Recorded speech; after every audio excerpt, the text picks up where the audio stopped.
The story opens in silence, the kind that feels heavy, not peaceful. The narrator, a 25-year-old man, has just moved into the old family home after his father's death. The place smells faintly of furniture polish and time, a lived-in scent that brings back too many memories he's not ready to face. The woman who opens the door for him is Elena, his late father's second wife, now a 42-year-old widow. She isn't what he expected. Not cold, not overly formal, just quiet. There's something graceful in the way she carries herself, though he can see the exhaustion hiding behind her calm smile.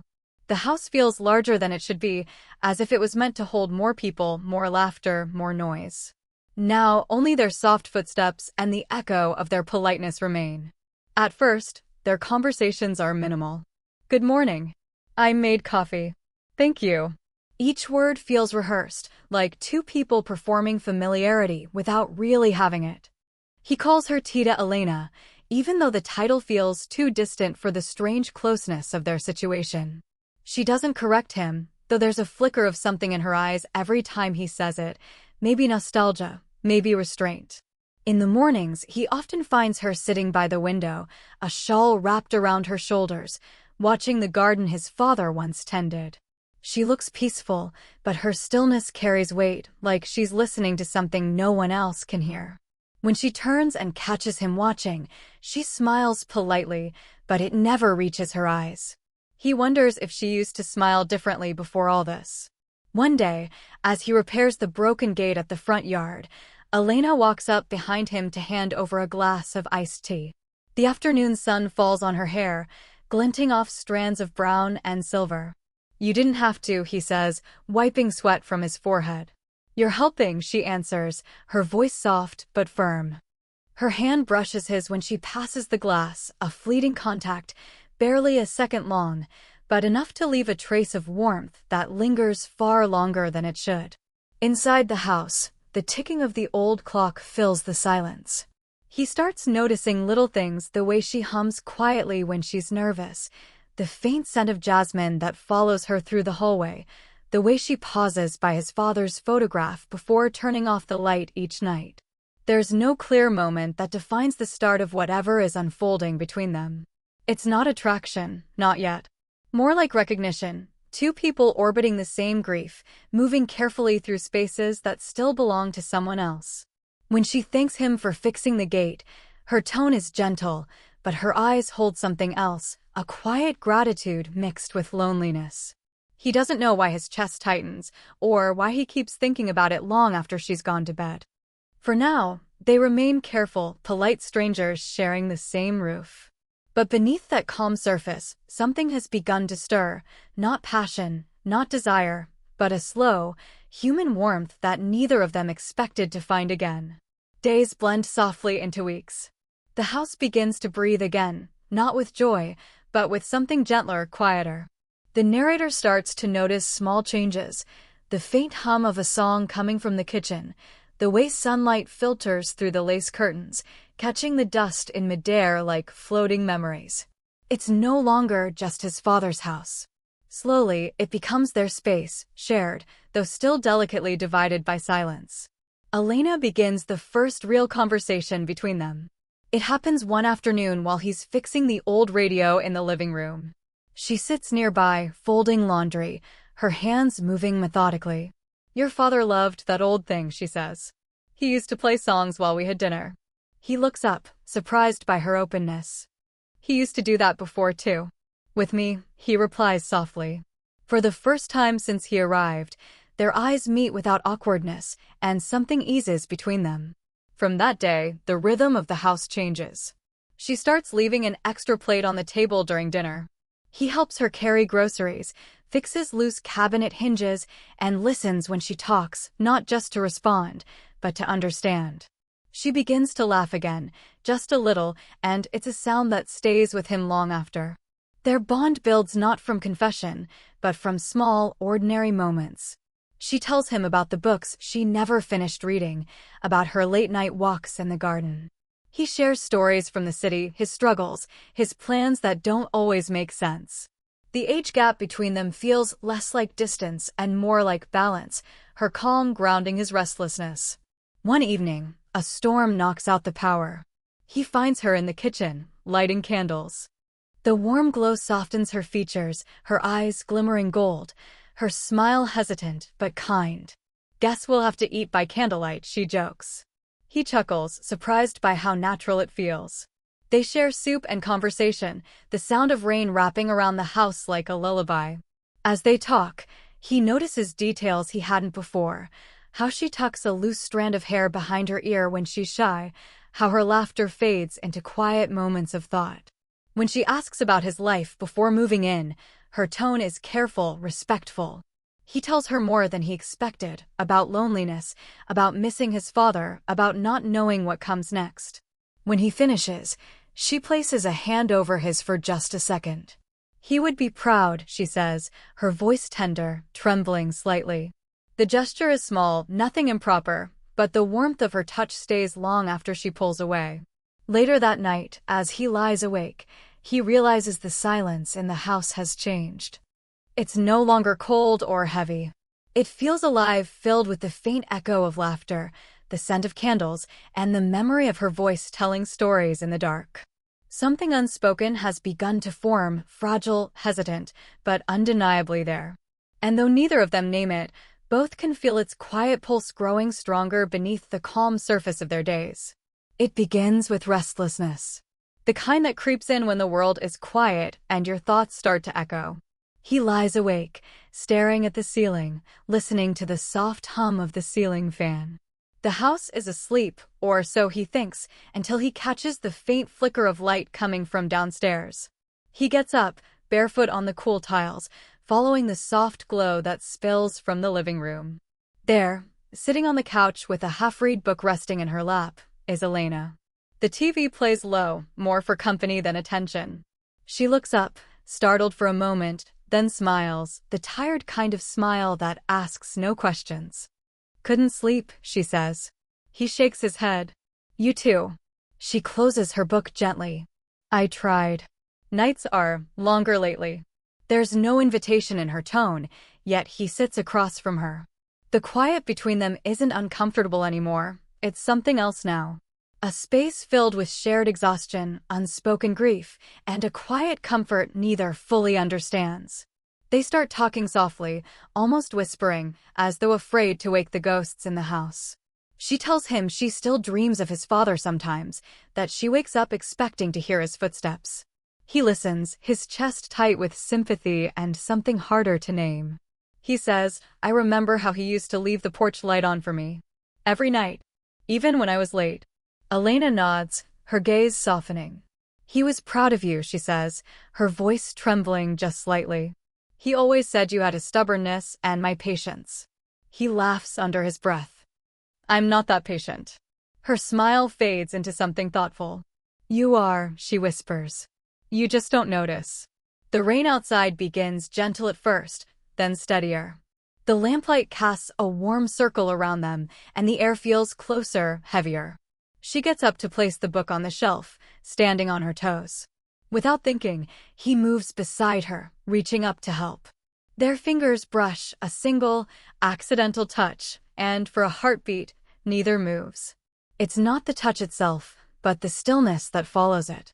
The quiet that suddenly feels charged, alive. Her breath catches. She looks at him, eyes wide but not afraid. The moment stretches thin, fragile, like the space between lightning and thunder. Then she steps back, breaking it. "Thank you," she murmurs, her tone careful again. He nods, unsure if he should apologize or pretend it never happened. But something in him refuses to retreat into small talk. Instead, he says softly, "You don't have to be alone, you know." Her eyes glisten at that, not from tears, but from something deeper. She looks away, gripping the edge of the shelf. It's not that simple. He wants to say more, but the words dissolve in his throat. The rain fills the silence for them.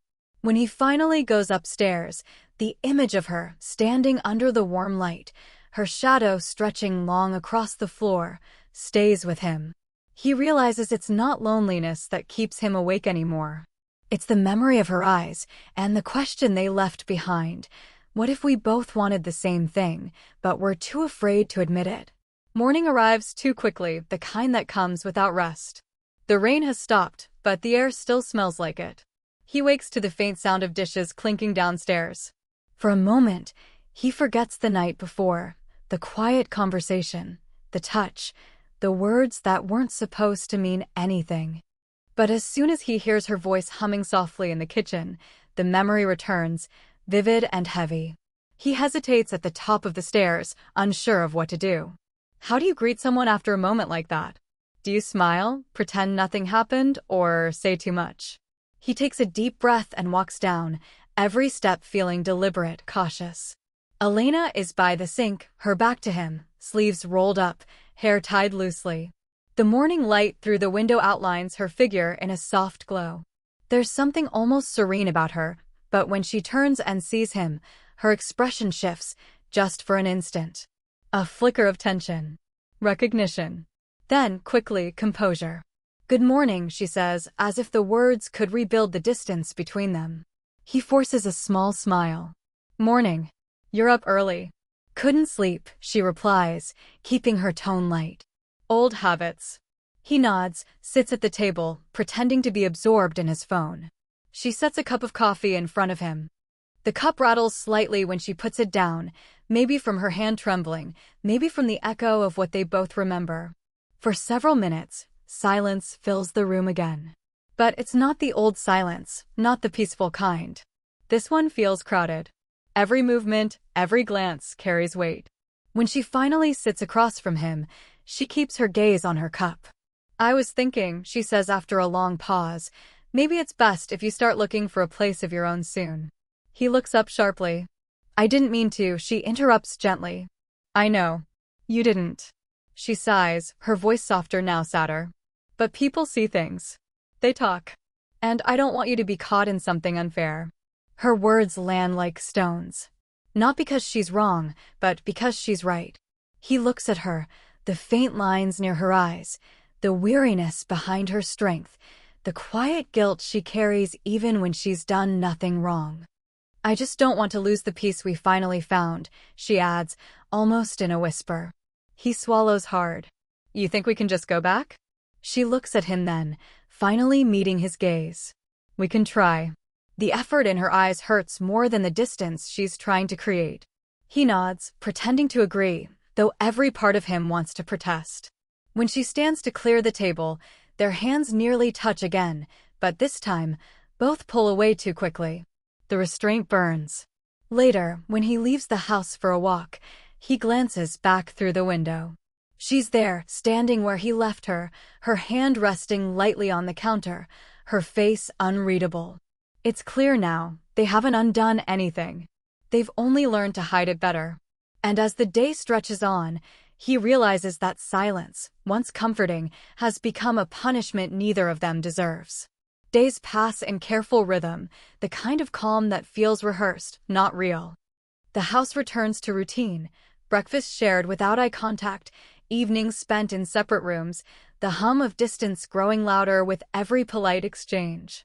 He tries to convince himself that things are fine, that her decision to pull away was right, that time will smooth over the edges of what happened that night.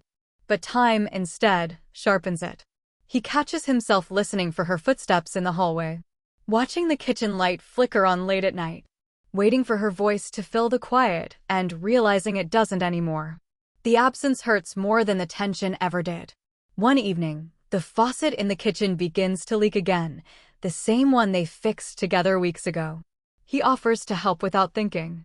She hesitates before nodding, as if agreeing to something bigger than a repair. The air between them feels careful but fragile, like walking across cracked glass. As he kneels by the sink, tools scattered around, she stands close enough that he can smell her perfume, faint jasmine and soap, familiar and almost unbearable. She watches him work in silence. When he looks up, their eyes meet, and something unspoken stirs again, not desire, but recognition, the kind that makes honesty impossible to hold back any longer. He straightens, wiping his hands. "I miss how it felt," he says suddenly, voice low, almost breaking. "When we used to talk." She freezes.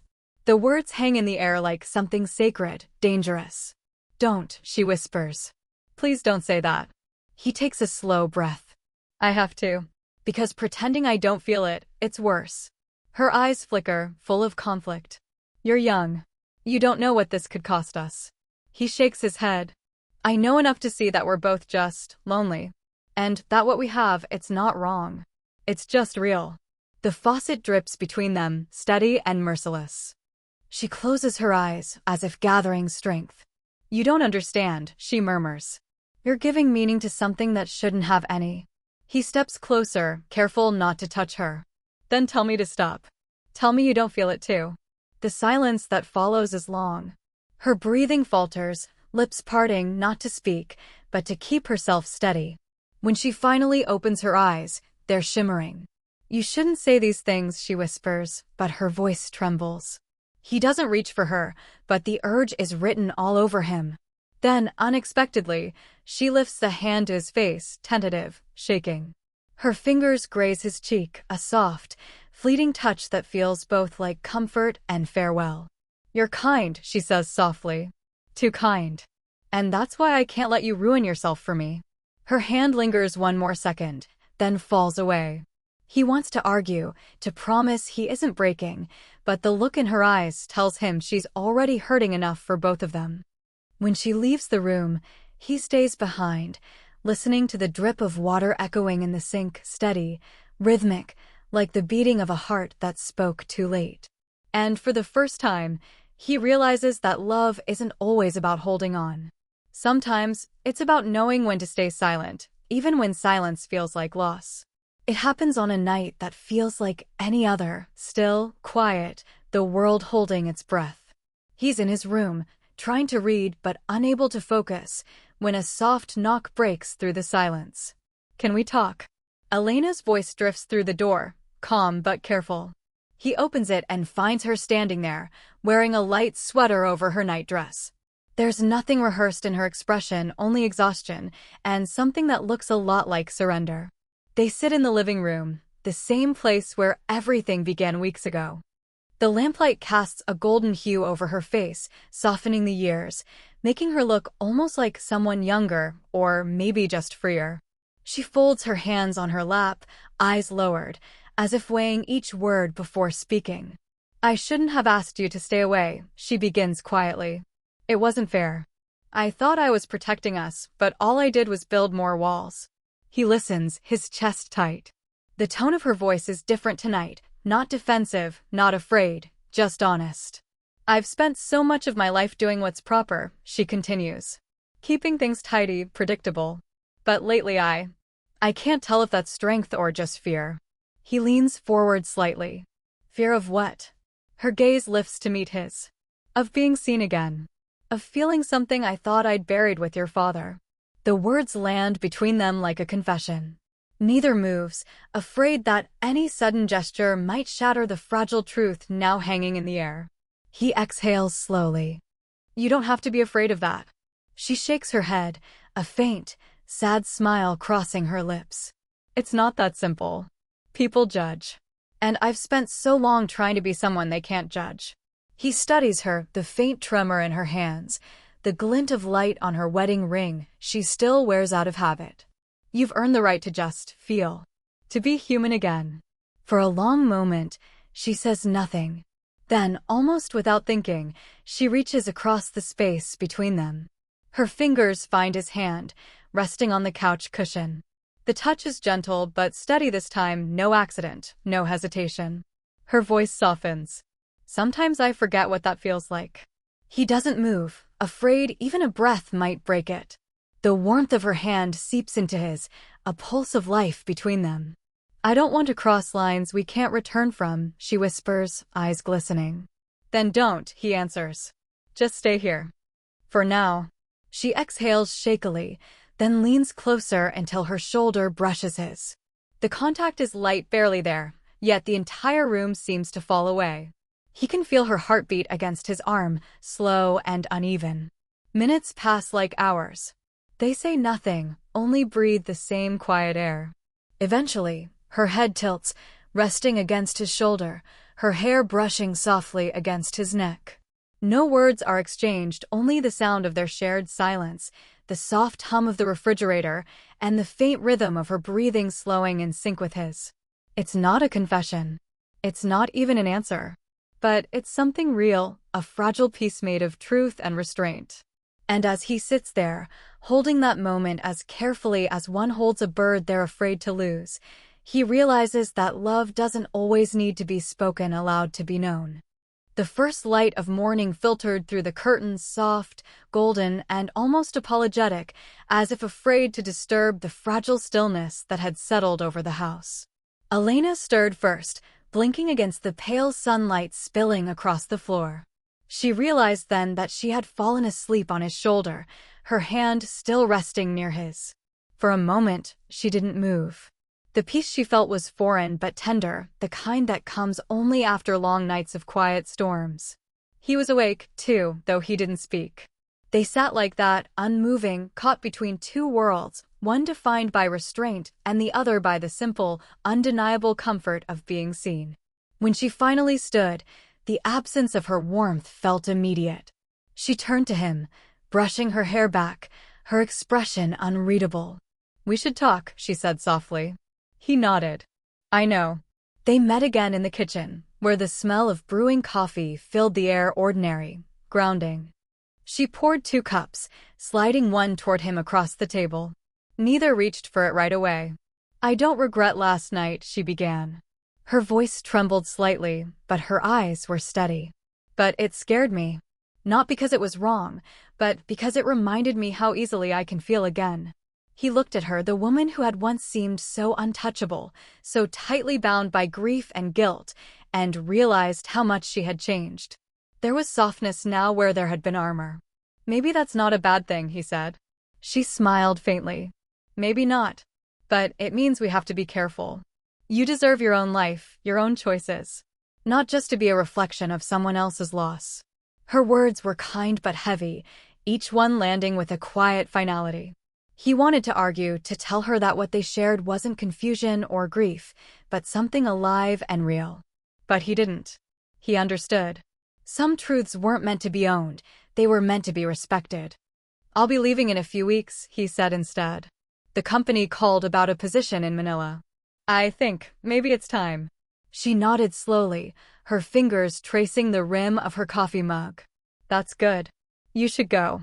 The silence that followed wasn't cold, it was full, almost tender. 2 souls acknowledging what they could not change, but also what they had given each other. Before he left, she walked him to the door. Morning had fully broken now, washing the world in gold and white.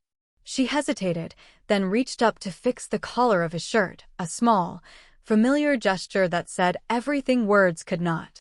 "Take care of yourself," she whispered. He smiled, eyes glinting in the light. "You too." For a moment, neither moved. Then he turned, stepping out into the sunlight. The air was warm, the day already alive with sound. But as he walked down the quiet road, he felt her presence behind him, not as a burden, but as a quiet, enduring memory. Back inside, Elena stood by the window, watching until he disappeared from view. She touched her wrist where his warmth had lingered, a faint smile tracing her lips. Some love stories, she thought, aren't meant to be lived forever. Some are meant to wake you, to remind you that you're still capable of feeling. And as the morning settled around her, she finally exhaled, not in sorrow, but in peace. It wasn't the ending she'd imagined. But maybe it was the one she needed.